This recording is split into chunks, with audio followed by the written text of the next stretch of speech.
तिब्बती लतीफ़ नगर आदम टाउन के इमाम और खतीब और जामिया मदनिया लिल बनात के मोहतमिम और सूबा पंजाब में कई मदारिस के मोहतमिम और सरपरस्त हज़रत मौलाना सादुल्लाह साहब हमारे दरमियान मौजूद हैं। हमारे जो बड़े हैं मौलाना आज़म तारिक शहीद रहीमहुल्लाह, मौलाना आलम तारिक और मेरे वालिद गिरामी कदर उम्र के हिसाब से ये मुझसे छोटे, लेकिन काम के हिसाब से इन्होंने बिल्कुल उनकी विरासत पाई है और उसका हक अदा करने की भरपूर कोशिश करते हैं। अपनी ज़ात में एक अंजुमन है, आप जामा मस्जिद मदनी चले जाएं तो वहाँ माशाल्लाह लड़के, जवान, नौजवान, बुजुर्ग सारे जुड़े हुए नज़र आते हैं और रमज़ानुल मुबारक ख़ास तौर पर खूब वहाँ पर लोग ज़िक्रुल्लाह में, तिलावत में, सीखने सिखाने में मशगूल होते हैं और वहाँ पर जो इत्तिकाफ़ होता है उसका बड़ा खूबसूरत मंजर होता है। और जाहिर है कि जब आप मेहनत करेंगे जवानों पर, मुसलमानों पर, तो उनकी ज़िंदगियाँ बदलती। तो ये वो लोग हैं जिनकी बरकत से अल्लाह पाक ने दीनी इनकलाब बर्पा किया है। और फिर हमारे यहाँ मदरसतुल बनात में एक अरसा पढ़ाते रहे और हमारे सरपरस्त हैं। और दुनिया में कम लोग ऐसे होते हैं जो छोटों को इतनी इज्जत देते हैं कि उन्हें लगता है कि हम भी बड़े हो गए। हजरत को अल्लाह ताला ने ये बड़ी सिर्फ दी है, खुद नवाजी है कि छोटों को इतनी इज्जत देते हैं कि उन्हें बड़ा बना देते हैं। तो हजरत मौलाना सादुल्लाह साहब हमारे आज के मेहमान हैं, मैं उन्हें भी खुशामदीद कहता हूँ और हमारे हजरात असातिज़ा, शैखुल हदीस और जितने हजरात यहाँ मौजूद हैं, मेहमान हजरात, सबको मैं खुशामदीद कहता हूँ। और इसी के साथ मैं दरख्वास्त करूँगा उस्ताद मोहतरम हज़रत मौलाना सादुल्लाह साहब दामत बरकातुहुल आलिया से कि वो तशरीफ़ लाएँ और ख़त्म बुखारी शरीफ की इस बाबरकत तकरीब के मौके पर अपनी गुज़ारिशात से हमें नवाज़ें। अस्सलामु अलैकुम वरहमतुल्लाहि वबरकातुहू। मेरी दरख्वास्त है थोड़ा थोड़ा आगे तशरीफ़ लें। अल्लाह ताला जज़ाए खैर।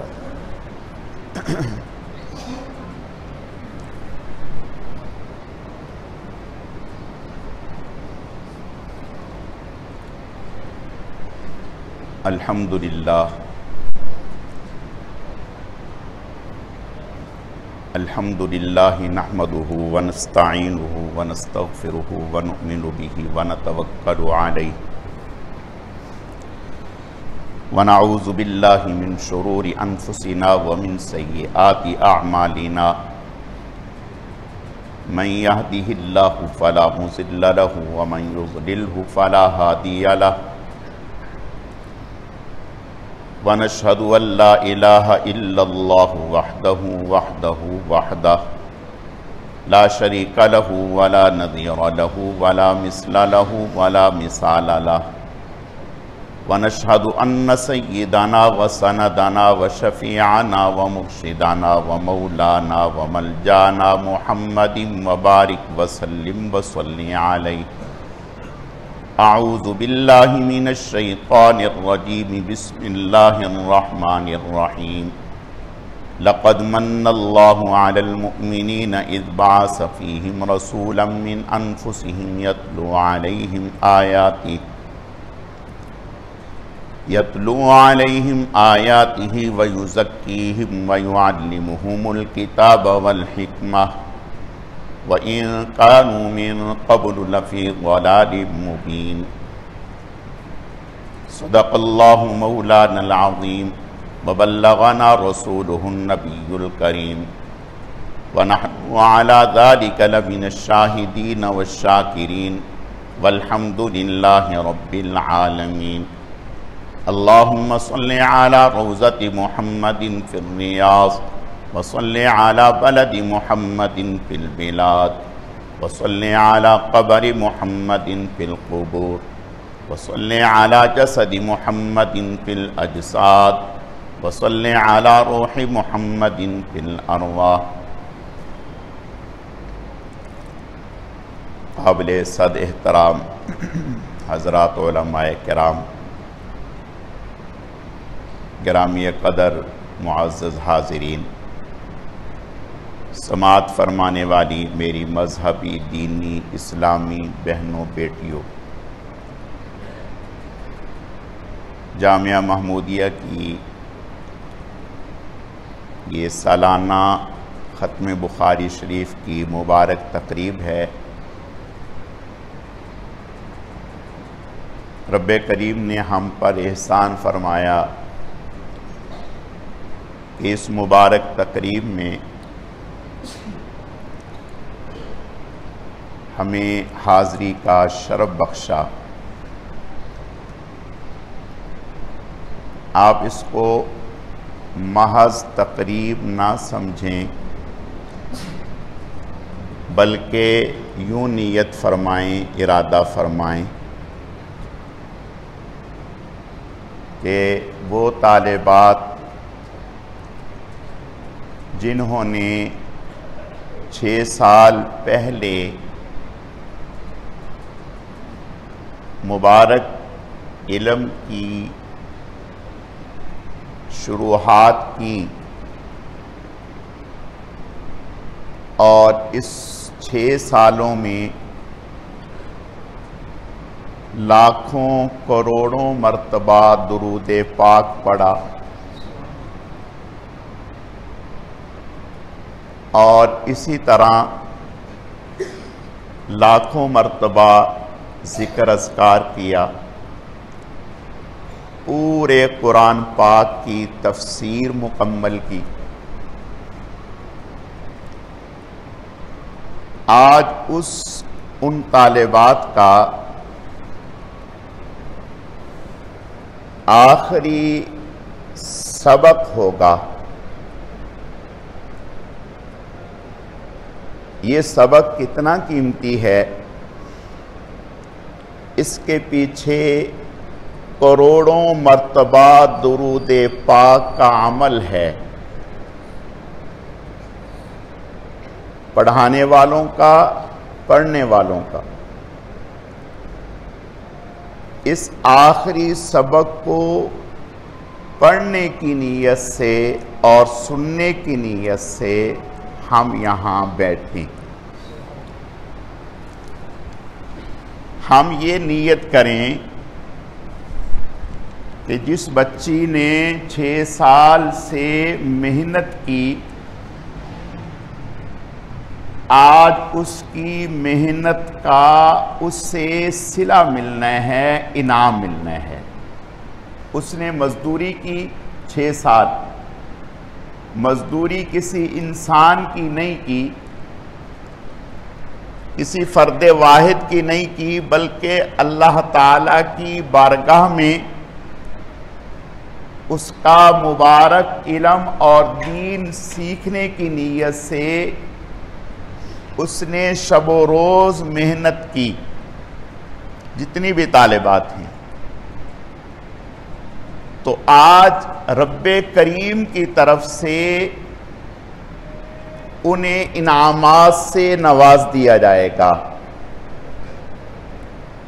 कुछ चीज़ें ऐसी होती हैं जो दिखाई देती हैं,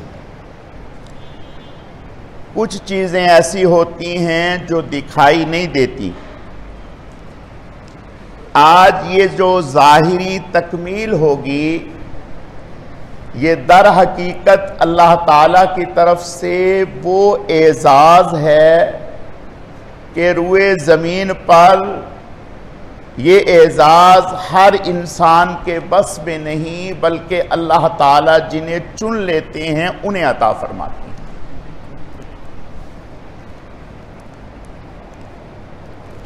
पानी का गिलास यहाँ रख। अल्लाह ताला जिन्हें चुन लेते हैं,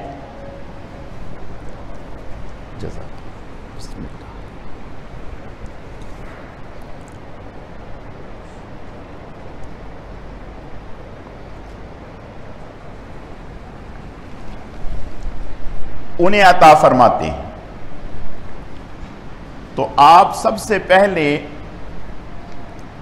तो ये नियत फरमाएं कि हम सिर्फ प्रोग्राम देखने की गरज से या उसमें महज शमूलियत की गरज से नहीं आए, बल्कि आज हम कुरान पाक के बाद जो सबसे सही तरीन किताब है, उस किताब का आखिरी सबक पढ़ने की नीयत से आए हैं। तो रब्बे करीम अपनी रहमत से, पढ़ने वालों की बरकत से जहां उन्हें नवाजेंगे वहां हमें भी महरूम नहीं फरमाएंगे।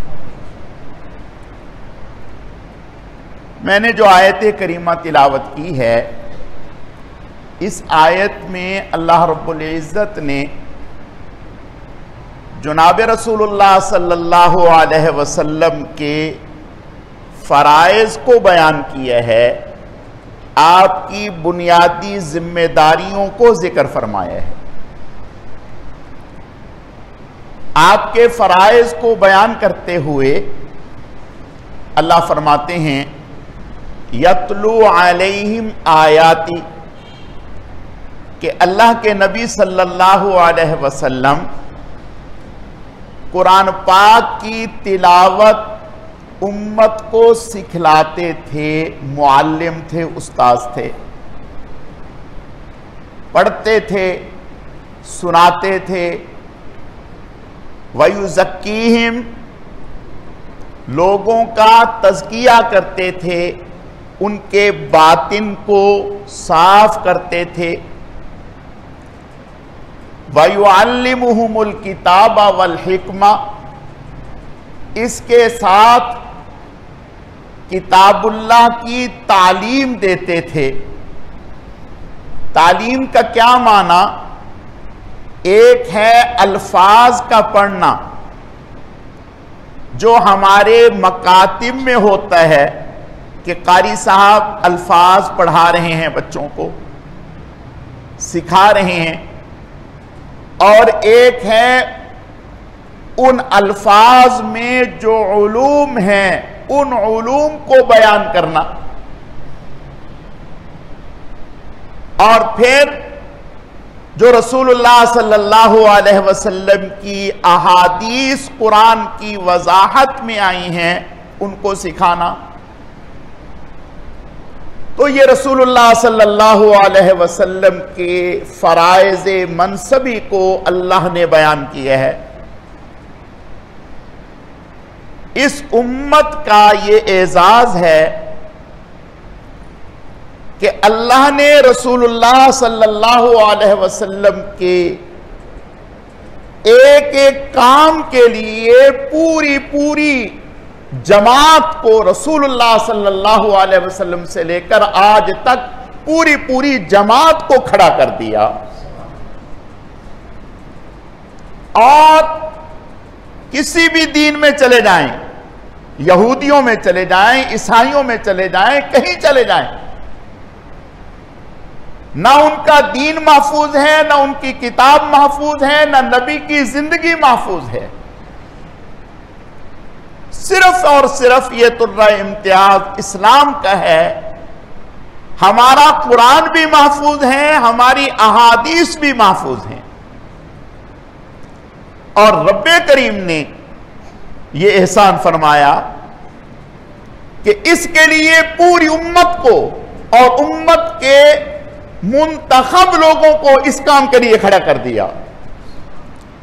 एक जमात को इस बात पर लगा दिया कि वो कुरान पाक के अल्फाज इसकी हिफाजत कर रहे हैं। और ये एक नहीं, दो नहीं, लाखों करोड़ों में, शहरों में, देहातों में, रेगिस्तानों में एक तबका और एक जमात इस काम पर लगी हुई है, जो कुरान पाक के अल्फाज की हिफाजत कर रहे हैं। इस सूरत में कि वो हमारे बच्चों को कुरान पढ़ा रहे हैं, हमें कुरान पढ़ा रहे हैं। एक जमात को इस बात पर लगा दिया, हुजूर से लेकर आज तक जो हमें कुरान पाक पढ़ने के कवायद समझा रहे हैं कि कुरान पाक कैसे पढ़ना है, स्वाद को कैसे अदा करना है, त्वा को कैसे अदा करना है, जाल को कैसे अदा करना है, सा को कैसे अदा करना है, एक पूरी जमात को इस काम पर लगा दिया। और एक जमात को कुरान पाक के मुआनी पर लगा दिया, एक जमात को कुरान पाक की तफसीर पर लगा दिया, एक जमात को फुकाहा की जमात को कुरान पाक की आयात से निकलने वाले मसाइल जो हर आदमी नहीं निकाल सकता, जैसे जमीन की तहों में पानी तो है लेकिन हर आदमी नहीं निकाल सकता, माहिर ही निकालता है, बिल्कुल इसी तरह से कुरान की तहों में मसाइल हैं, बेशुमार मसाइल हैं, लेकिन मैं और आप ना देख सकते हैं ना हम निकाल सकते हैं। इसके लिए एक जमात कायम है और ये अल्लाह ने रसूलुल्लाह सल्लल्लाहु अलैहि वसल्लम के कामों के तकसीम कर दिया और ये सब इस खिदमत में लगे हुए हैं। मेरे अजीजों, जहां दवाइयां बेची जाती हैं, फरोख्त की जाती हैं,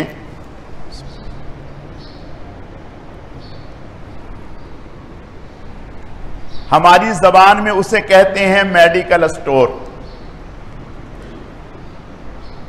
अगर मेडिकल स्टोर मोहल्ले में खुल जाए तो लोग खुश होते हैं कि करीब से दवाई मिल गई, अब हमें दूर यूपी नहीं जाना पड़ेगा, नॉर्थ नाजमाबाद नहीं जाना पड़ेगा। जनरल स्टोर मार्ट खुल जाए तो हम खुश हो जाते हैं कि हमें करीब से राशन मिल जाएगा, आटा, चावल, चीनी, दाल, घी मिल जाएगा, दूर नहीं जाना पड़ेगा। सब्जी की दुकान खुल जाए तो हम खुश होते हैं कि करीब से हमें सब्जी मिल जाएगी, दूर नहीं जाना पड़ेगा। दूध की दुकान खुल जाए तो हम खुश होते हैं कि करीब से हमें दूध मिल जाएगा, दूर नहीं जाना पड़ेगा।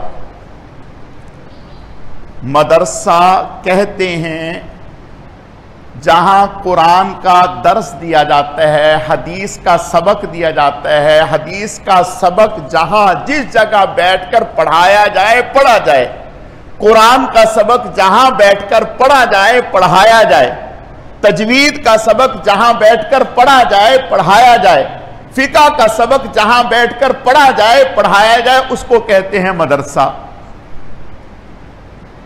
जो गोया जिस जगह पर मदरसा खुल गया, अल्लाह ने हम पर एहसान कर दिया कि अब हमें मसला मालूम करने के लिए, दीन सीखने के लिए दसियों मील सफर करने की जरूरत नहीं, हमारी रूहानी जरूरत, उखरवी जरूरत अल्लाह ने हमारे घर में पूरी कर दी।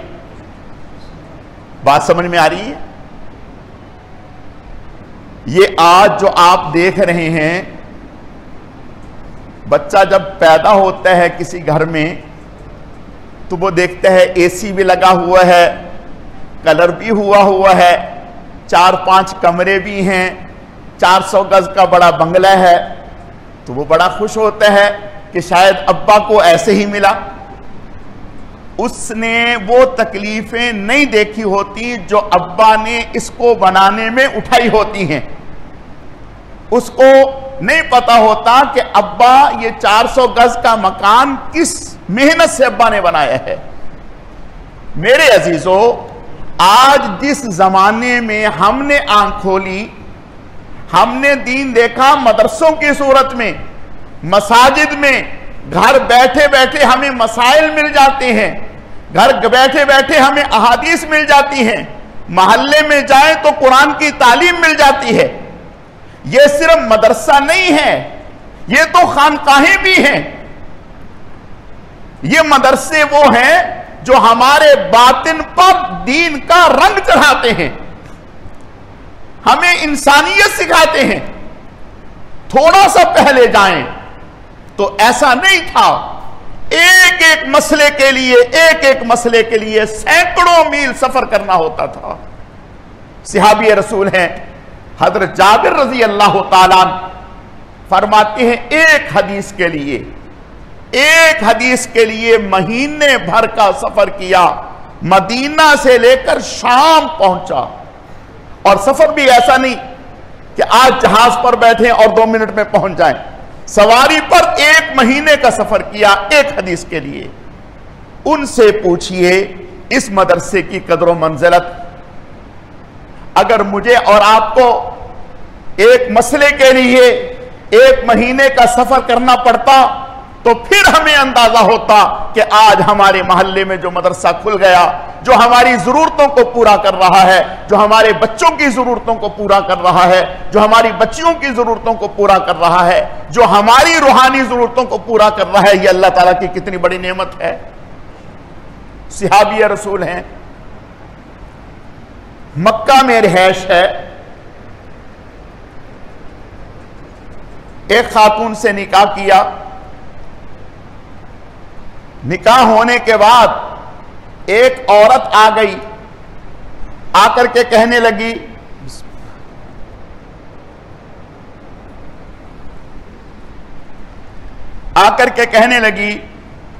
कि मियां जिस औरत से आपने निकाह किए हैं, पता है मैंने आपको भी इसे भी दोनों को दूध पिलाया है, आप दोनों रजाई बहन भाई हैं। ये सहाबी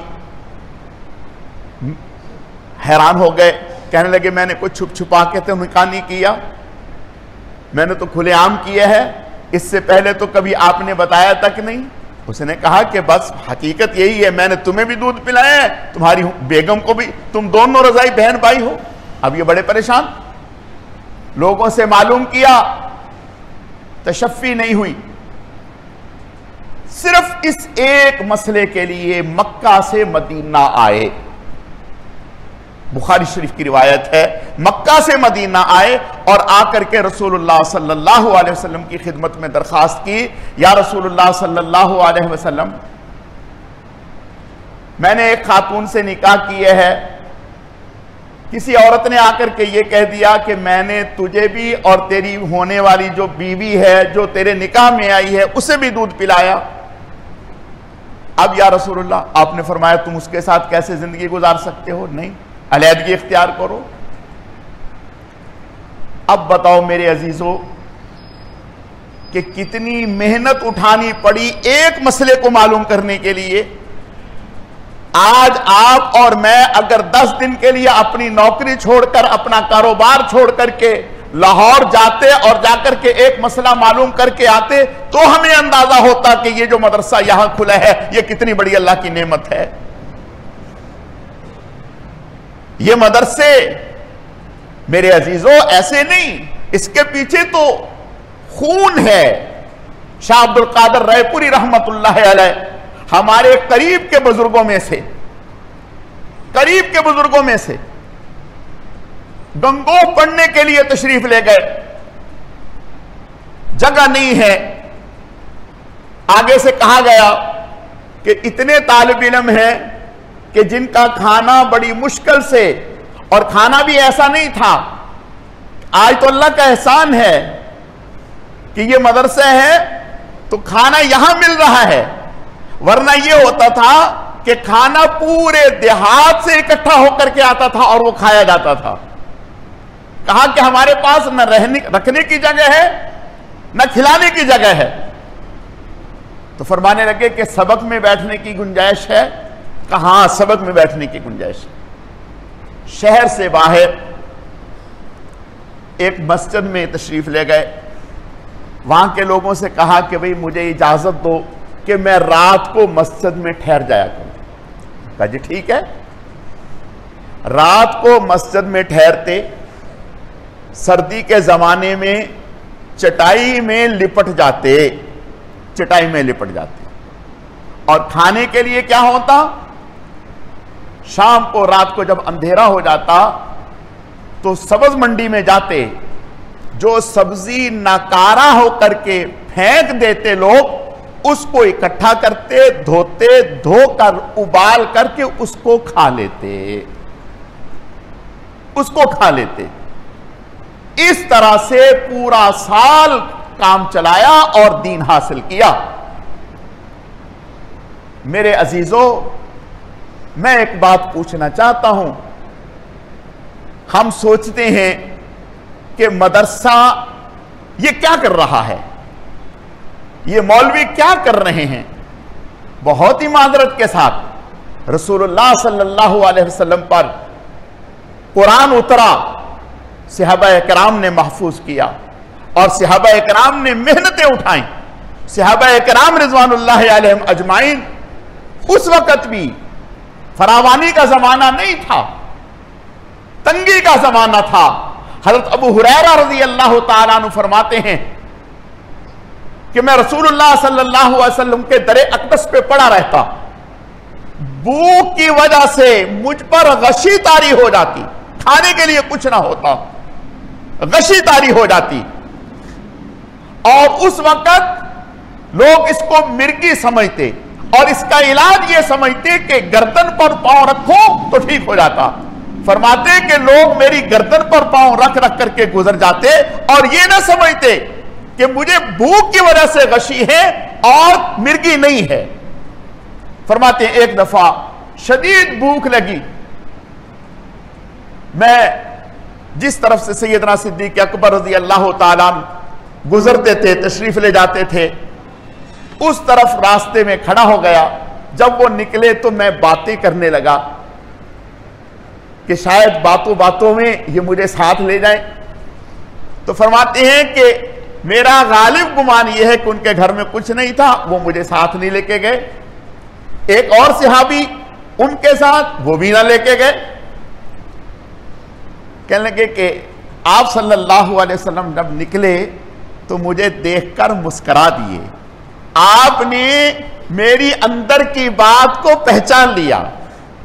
आपने फरमाया अबू हुरैरा, मैंने कहा जी या रसूलल्लाह। आपने फरमाया मेरे साथ चलो।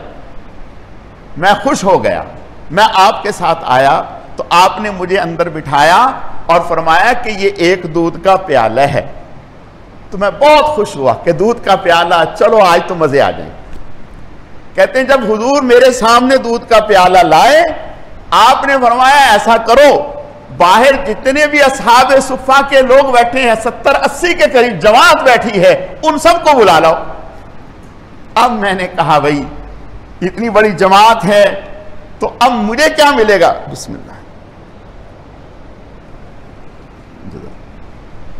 फरमाया सबको बुला दिया। आप सल्लल्लाहु अलैहि वसल्लम ने, अब मेरे दिल में यह आया कि चलो सारी जमात आ गई, लेकिन पहल मुझसे होगी, इसलिए कि ज्यादा भूखा तो मैं हूं, ज्यादा भूख तो मुझे लगी है, पहल मुझसे होगी कि चलो पहले आप पी लो। हुजूर ने फरमाया अबू हुरैरा, मैंने कहा जी या रसूलल्लाह। फरमाया प्याला पकड़ो, एक एक को पिलाना शुरू कर दो। अल्लाह अकबर। फरमाते हैं कि अब मैंने कहा कि अबू हुरैरा तेरे लिए क्या बचना है। तो कहते हैं कि आप सल्लल्लाहु अलैहि वसल्लम की बरकत से मैंने पिलाना शुरू किया, 70 या 80 लोगों को पिला दिया, दूध कम नहीं हुआ, दूध कम नहीं हुआ। यह हुजूर सल्लल्लाहु अलैहि वसल्लम की बरकत थी। तो फरमाते हैं कि जब सबको पिला दिया तो अब आप सल्लल्लाहु अलैहि वसल्लम ने मेरी तरफ देखा, मैंने हुजूर की खिदमत में पेश किया, आपने मेरी तरफ देखा और मुस्कुराने लगे। फरमाया अबू हुरैरा पियो, आप पियो। फरमाते हैं कि मैंने पिया, खूब पिया। मैंने कहा या रसूलल्लाह बस। फरमाया नहीं और पियो। मैंने और पिया। मैंने कहा बस। हुजूर ने फरमाया और पियो। इतना पिया कि इतना मेरा पेट सैराब हो गया कि पूरा लुआ मेरा सैराब हो गया। और फिर आखिर में रसूलुल्लाह सल्लल्लाहु अलैहि वसल्लम ने पिया। मेरे अजीजों, मैं अर्ज ये करना चाहता हूं, कभी कभी अंसार कहते थे हजरत अबू हुरैरा रज़ी अल्लाह तआला अन्हु को कि अबू हुरैरा तुम तो कुछ ज्यादा ही हदीसें बयान नहीं करते। हज़रत अबू हुरैरा रज़ी अल्लाह तआला अन्हु फरमाते कि उस वक्त को याद करो कि आप लोगों को तो अपनी खेतों से और अपनी जमीन से फुर्सत नहीं होती थी, मुहाजिरीन को अपनी दुकानों से फुर्सत नहीं होती थी। अबू हुरैरा ही वो इंसान था जो भूखा प्यासा कुछ भी था, रसूलुल्लाह सल्लल्लाहु अलैहि वसल्लम के दरे अक़दस पे जमा रहता था और आपसे सीखता रहता था। हुजूर के जमाने में 1,24,000 सहाबा किराम में से सिर्फ 149 सहाबा किराम ऐसे थे जो अहले इल्म शुमार होते थे और जिनसे पूरी उम्मत उस वक्त तालीम हासिल किया करती थी। फिर 149 में से 14 सहाबा किराम रिज़वानुल्लाह अलैहिम अजमाइन ऐसे जय्यद थे जो फकीह समझे जाते थे और जिनसे सभी लोग फैज हासिल करते थे। उन 14 में से हजरत आयशा सिद्दीक़ा रज़ियल्लाहु ताला अन्हा भी। मेरे अजीजों, मैं जो बात बताना चाहता हूं वो ये कि आज हमारा ईमान महफूज है तो कसम खा करके कहता हूं ये मदारस का सदका है, ये मुहद्दिसीन का सदका है, ये फुकहा का सदका है। बहुत ही माजरत के साथ मुझे आप बताइए, कुरान का उर्दू में तर्जमा करने वाला कौन है? अहादीस का उर्दू में तर्जमा करने वाला कौन है? अहादीस को हम तक पहुंचाने वाला कौन है? कुरान को हम तक पहुंचाने वाला कौन है? ये उलमा ही तो है। और ये उलमा ऐसे नहीं, हजरत शेख मौलाना तकी उस्मानी साहब दामत बरकातुहुमुल आलिया, हजरत ने एक अजीब वाक़या लिखा। हजरत ने फरमाया 3 मोहम्मद इब्न नसर और मोहम्मद इब्न जरीर तबरी और एक और मोहम्मद, फरमाया ये 3 तुर्कस्तान से इल्म हासिल करने के लिए बगदाद की तरफ तशरीफ लाए। फरमाया कई लंबा वक्त लगा इन्हें पहुंचने में, इनका तोशा खत्म हो गया, खाने पीने का सामान जो था वो खत्म हो गया। अब जब यहां पहुंचे कोई शनासाई नहीं, कोई जान पहचान नहीं, कोई ताल्लुक नहीं, कहां जाएं। एक मस्जिद में जो वैरान सी थी वहां जाकर के पड़ाव डाला, खाने पीने का सामान खत्म हो गया। एक दूसरे से कहने लगे कि क्या करें, मजदूरी के लिए निकले, अजनबी थे, मजदूरी नहीं मिली। 1 दिन 2 दिन 3 दिन, हालत यह हो गई कि अब तीनों को यह खतरा लायक हो गया कि अगर नहीं खाएंगे तो मर जाएंगे भूख से, और ऐसे में दूसरों से मांगना, सवाल करना जायज है। लिहाजा अब हम लोगों से मांगे, भीख मांगकर खाएं ताकि हमारी जान बच जाए। तो कहते हैं फिर मशवरा किया कि बजाय इसके कि तीनों मांगने के लिए जाएं, एक चला जाए और बाकी 2 साथी यहां रहें। तो कहते हैं कि भी कौन जाए? कुरानदाजी की तो नाम निकला मोहम्मद इब्ने जरीर तबरी रहमहुल्लाह का कि ये जाएं। उन्होंने अपने साथियों से कहा कि भाई मुझे थोड़ी सी मोहलत दे दो, थोड़ी सी मोहलत दे दो।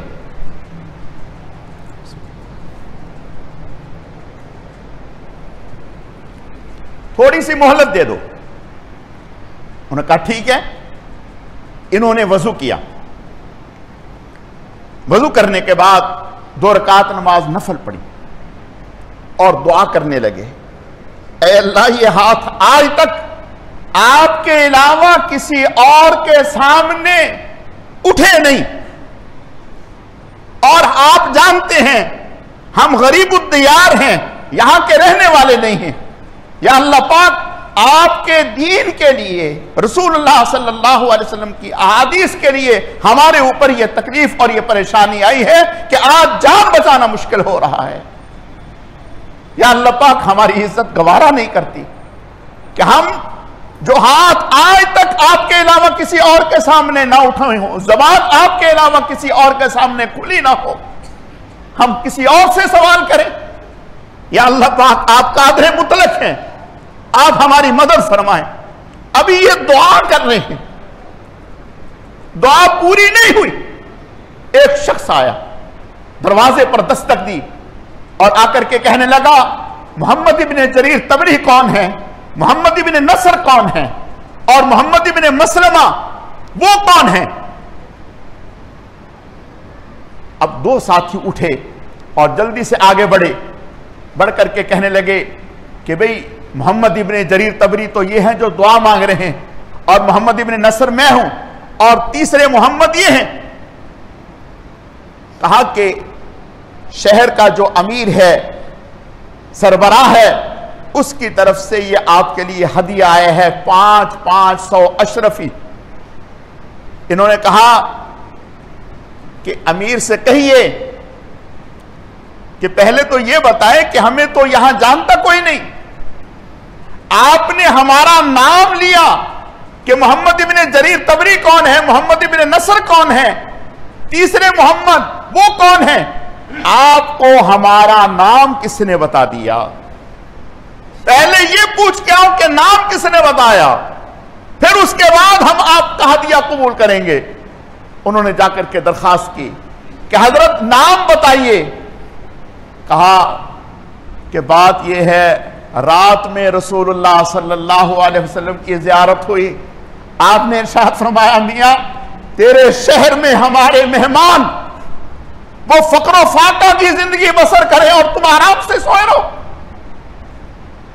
तो मेरी नींद उड़ गई, मैंने भेजा रसूलुल्लाह सल्लल्लाहु अलैहि वसल्लम ने तुम तीनों के नाम लिए हैं तो मुझे पता चला है, तो लिहाजा ये तुम तीनों के लिए हदिया है। मेरे अजीजों, अर्ज करने का मकसद ये है कि ये दीन, ये मदारिस, ये तो महज तकवे की बुनियाद पर, ताल्लुक में अल्लाह की बुनियाद पर चल रहे हैं। सच कहता हूं, ये मदारिस का फैज है जो आज ईमान लेवा आंधी चल रही है और हिलाकत में मुब्तला करने वाली आंधी चल रही है। कोई भी हम में ऐसा नहीं है जो उससे मुतासर नहीं है। आज वो हवा चल रही है कि जिस हवास में ना कोई पढ़ा लिखा महफूज है, ना अनपढ़ महफूज है, ना दीनदार महफूज है, ना गैर दीनदार महफूज है, ना मस्जिद में बैठने वाला महफूज है, ना घर में बैठने वाला महफूज है, ना मर्द महफूज है, ना औरत महफूज है। ये मदारिस हैं जो ये दीन, ये कुरान, ये अहादीस हमें मालूम नहीं कि अल्लाह ने इनमें क्या नूर रखा है। ये कुरान और ये अहादीस हमें तो हुरूफ लग रहे हैं, अल्लाह ने इसके ऊपर पर्दा डाल दिए है। कल कयामत के दिन पता चलेगा कि कुरान में क्या नूर है, अहादीस के एक एक लफ्ज में क्या नूर है। ये मदारिस ये सिर्फ हुरूफ नहीं दे रहे, इसका रंग भी हमें दे रहे हैं। यहां आने वाली बच्ची, यहां आने वाला बच्चा, अब उसकी सरगर्मियां इधर उधर की खराफात नहीं होती, बल्कि उसके शबो रोज काल अल्लाह व काल रसूल में गुजरते हैं, दुरूद पाक के पढ़ने में गुजरते हैं, तस्बीहात के करने में गुजरते हैं। ये मदारिस ही का सदका है। आज अगर ये मदारिस ना हो, हजरत तकी साहब दामद बरकातहुमुल आलिया हज फरमाते हैं कि चंद साल पहले इंडोनेशिया गया, वहां के दारुल खलासा में गया। मैंने कहा कि कोई मदरसा बताओ, मुझे एक मदरसे में लेके गए, बहुत ही आलीशान, बहुत ऊंची इमारत। तो फरमाया कि मैंने जब वहां के शेखुल हदीस को देखा तो मेरे पांव तले से जमीन निकल गई। उसके सर से लेकर पांव तक लग नहीं रहा था कि यह शेखुल हदीस है। तो मैंने कहा कि दारुल हदीस दिखाओ जहां हदीस पढ़ाई जाती है। जब मैं दारुल हदीस में पहुंचा, वहां मर्द औरतें इकट्ठे बैठे हुए थे और बेपर्दा बैठे हुए थे। तो मैंने देखकर क्या कहा, इन्ना लिल्लाहि व इन्ना इलैहि राजिऊन, यहां क्या दीन पढ़ा जा रहा होगा। तो मेरे अजीजों, अर्ज करने का मकसद इतना है कि ये दीनी मदारिस, ये जामियात, ये बनात के मदरसे, ये बनीन के मदरसे, इनका हम पर एहसान है। सिर्फ अल्फाज नहीं, इसकी रूहानियत भी हमें अता करते हैं। आज इन मदरसों की बरकत से, इन इदारों की बरकत से हमारे छोटे छोटे बच्चे अहादीस याद हैं, दुआएं याद हैं, कुरान पाक याद है। ये छोटे बच्चे आज जिनकी दस्तारबंदी होगी, कुरान पाक के हाफिज, ये कितना बड़ा अल्लाह का इनाम है। और ये बच्चियां जो 6 साल अहादीस मुबारका पढ़ती नहीं और लाखों दुरूद पाक पढ़ा, ये कितना बड़ा एजाज है। और याद रखें, जिस घर में ऐसे बच्चे और बच्चियां होती हैं, उस घर पर अल्लाह की रहमतें उतरती हैं। जहां ये कुरान पढ़ाया जाता है, हदीस पढ़ाई जाती है, वहां अल्लाह की रहमतों का नुज़ूल होता है और मेरे और आपके लिए खुशी का मकाम है। हुजूर का इरशाद है, फरमाया खैरुकुम मन तअल्लमल कुरान व अल्लमा, फरमाया कि तुम लोग या कुरान पढ़ने वाले बनो या पढ़ाने वाले बनो। अगर न पढ़ सकते हो न पढ़ा सकते हो तो फरमाया फिर उनके दस्ते बाजू बन जाओ, उनके साथ मोहब्बत करने वाले बन जाओ। और याद रखो, गुनाह का काम देखकर खुश होना भी गुनाह है।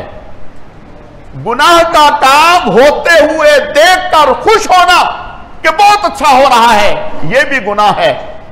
नेकी का काम देखकर खुश होना कि बहुत अच्छा काम हो रहा है, अल्लाह की कसम यह भी अजर व सवाब है। जब मदरसे के पास से गुजरा करो, मस्जिद के पास से गुजरा करो, खुश हुआ करो, अल्लाह तेरा शुक्र है आपने हमें कितनी बड़ी नेमत अता कर दी। बच्चे नजर आए, देख के खुश हो, अल्लाह आपका कितना बड़ा एहसान है कि आपने हमें बच्चे ऐसे दे दिए जिनकी बरकत से आपका अजाब हमसे हट रहा है। हदीस में आता है, आप सल्लल्लाहु अलैहि वसल्लम का इरशाद है, फरमाया हाफिज़े कुरान कब्र की मट्टी उसके जिस्म को नहीं खा सकती। हाफिज़े कुरान जो बच्चा हाफिज है उसके जिस्म को कब्र की मट्टी नहीं खा सकती। अल्लाह ने मट्टी पर जिस्म को हराम कर दिया और फरमाया कि हाफिज़े कुरान जहां मदफून होता है, इर्द गिर्द की 10 कब्रों से अल्लाह अपना अजाब हटा देते हैं उसके एजाज व इकराम में। तो मेरे अजीजों, आप खुश नसीब हैं कि अल्लाह ने आपको इन मदारस से मोहब्बत करने वाला बनाया। ये मदारिस हमेशा ही कस्मा पुरसी की जिंदगी में चलते आ रहे हैं। कराची के मदारिस और जो बाहर मजाफात के इलाके हैं वहां जाकर के देखें, वहां तो तनख्वाहें पूरी नहीं होती और यहां भी यही हाल है। यानी कोई भी मदरसा शुरू से आखिर तक उनका कोई बजट नहीं, सुबह है तो शाम की कोई खबर नहीं कि शाम को राशन होगा या नहीं होगा। तो मेरे अजीजों, मैं मुफ्ती साहब को, इनके रुफाकाए कार को दिल की गहराइयों से मुबारकबाद पेश करता हूं। ये बहुत ऊंचा मिशन लेकर के चल रहे हैं और ये मिशन बगैर तकवे के नहीं चल सकता। और आपको मुबारकबाद पेश कर रहा हूं कि आपकी मुआवनत से, आपकी मोहब्बत से, आपकी दुआओं से ये आगे बढ़ रहे हैं। रब्बे करीम आपस के इस ताल्लुक को, आपस की इस मोहब्बत को दीन में हमें आगे बढ़ने का जरिया बनाए। वमा अलैना इल्लल बलाग।